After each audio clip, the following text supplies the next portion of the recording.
ओम श्री गणेशाय नमः। ओम नमः शिवाय। आप सभी को गणेश चतुर्थी व्रत कथा की हार्दिक शुभकामनाएं। आप सभी पर गणेश जी की कृपा सदा सर्वदा बनी रहे। आपसे अनुरोध है कि कथा को पूरा अवश्य सुनिएगा। यदि आपने चैनल को सब्सक्राइब नहीं किया है तो कृपया चैनल को सब्सक्राइब कर लीजिएगा ताकि आपको सावन मास की प्रत्येक त्योहारों की व्रत कथाओं की जानकारी मिलती रहे। और कमेंट बॉक्स में हर हर महादेव जरूर लिखिएगा। तो आइए शुरू करते हैं विनायक चतुर्थी व्रत की कथा। हिंदू धर्म में गणेश जी को प्रथम पूजनीय भगवान का दर्जा दिया गया है और इसीलिए किसी भी शुभ या मांगलिक कार्य से पहले गणेश जी का पूजन करना अनिवार्य माना गया है। कहते हैं कि गणेश जी के आशीर्वाद से शुरू किए गए कार्य में कोई बाधा नहीं आती और सफलता हासिल होती है। इसीलिए विनायक चतुर्थी का दिन बहुत ही खास माना गया है। विनायक चतुर्थी के दिन व्रत उपवास रखकर तो पूजा के बाद कथा अवश्य पढ़नी चाहिए, क्योंकि बिना व्रत कथा के कोई व्रत संपूर्ण नहीं माना जाता है। श्री गणेश चतुर्थी व्रत कथा की पौराणिक कथा के अनुसार एक बार भगवान शिव तथा माता पार्वती नर्मदा नदी के किनारे बैठे थे।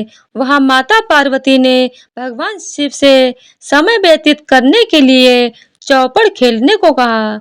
शिव चौपड़ खेलने के लिए तैयार हो गए, परंतु इस खेल में हार जीत का फैसला कौन करेगा, यह प्रश्न उनके समझ उठा।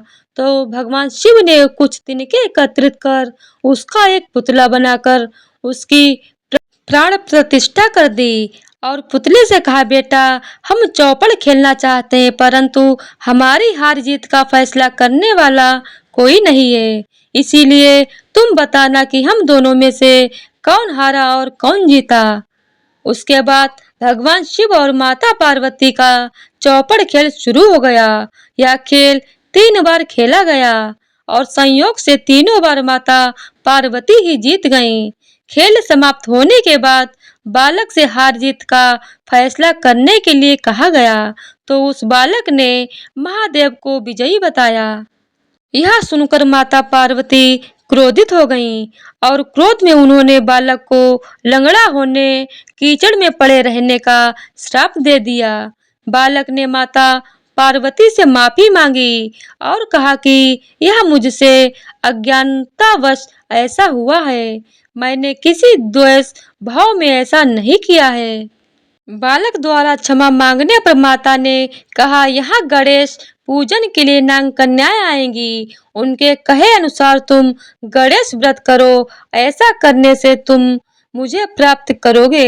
यह कहकर माता पार्वती शिव के साथ कैलाश पर्वत पर चली गईं।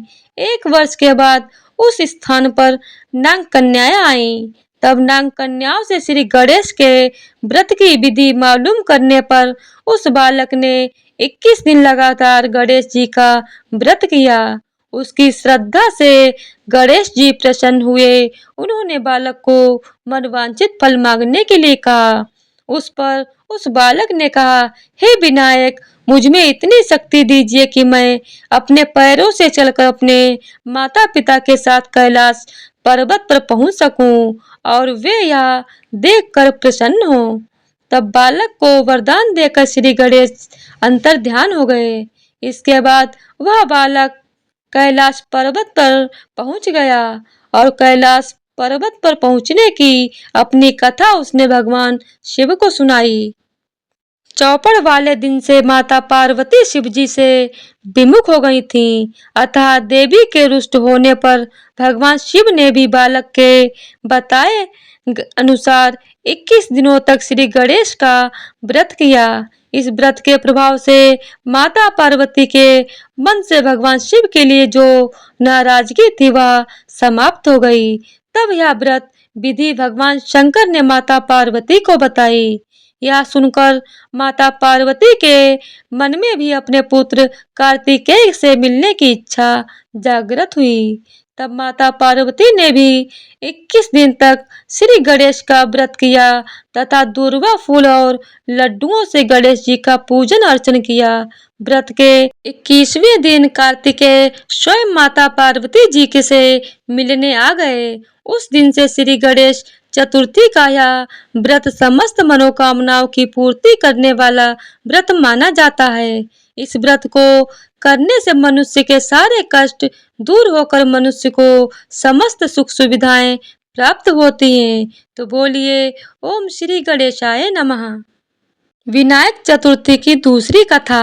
पौराणिक कथा के अनुसार राजा हरिश्चंद्र के राज्य में एक कुम्हार रहता था जो कि अपने परिवार का पेट पालने के लिए मिट्टी के बर्तन बनाया करता था। लेकिन कुछ समय से किसी कारणवश उसके बर्तन सही से आग में पक नहीं रहे थे और इसकी वजह से बर्तन कच्चे रह जाते थे। अब मिट्टी के कच्चे बर्तन होने की वजह से उसकी आमदनी कम होने लगी क्योंकि उसके खरीदार कम मिलते थे। कुम्हार अपनी इस समस्या का समाधान लेने के लिए एक पुजारी के पास पहुंच गया। पुजारी ने कुम्हार को उपाय बताते हुए कहा कि जब भी तुम मिट्टी के बर्तन पकाओ तो बर्तनों के साथ आवा में एक छोटे बच्चे को डाल देना। पुजारी की सलाह पर कुम्हार ने अपने मिट्टी के बर्तनों को पकाने के लिए आवा में रखा और उसके साथ एक बालक को भी रख दिया। संयोग से उस दिन विनायक चतुर्थी थी। बालक की माँ काफी देर बालक को तलाश रही थी और जब उसे अपना बालक नहीं मिला तो वह परेशान हो गई। उसने भगवान गणेश से अपने बच्चे की कुशलता के लिए प्रार्थना की। उधर कुम्हार ने जब अगले दिन सुबह अपने मिट्टी के बर्तनों देखा कि सभी बर्तन अच्छे से पक गए, साथ ही आवा में रखा बच्चा भी सही सलामत था और उसे कुछ भी नहीं हुआ था। यह देखकर कुम्हार अचंभित हुआ और डर गया, जिसके बाद वह राजा के दरबार में गया। वहां जाकर उसने सारी बात बताई। फिर राजा ने उस बालक और उसकी माता को दरबार में बुलाया। तब उस महिला ने बताया कि उसने विनायक चतुर्थी का व्रत रखा था और उसकी महिमा से बच्चा सही सलामत था। तो जिस तरह गणेश भगवान ने उस महिला के दुखों को दूर किया है, उसी प्रकार जो कोई भी विनायक चतुर्थी का व्रत रखता है या कथा को सुनता है, उसकी सभी मनोकामनाएं पूरी होती हैं और सभी दुख दूर होते हैं। तो बोली ओम श्री गणेशाय नमः। गणेश भगवान की जय हो। तो आज की वीडियो अगर आप लोगों को पसंद आई हो तो वीडियो को लाइक शेयर और चैनल को सब्सक्राइब कर दीजिएगा। धन्यवाद।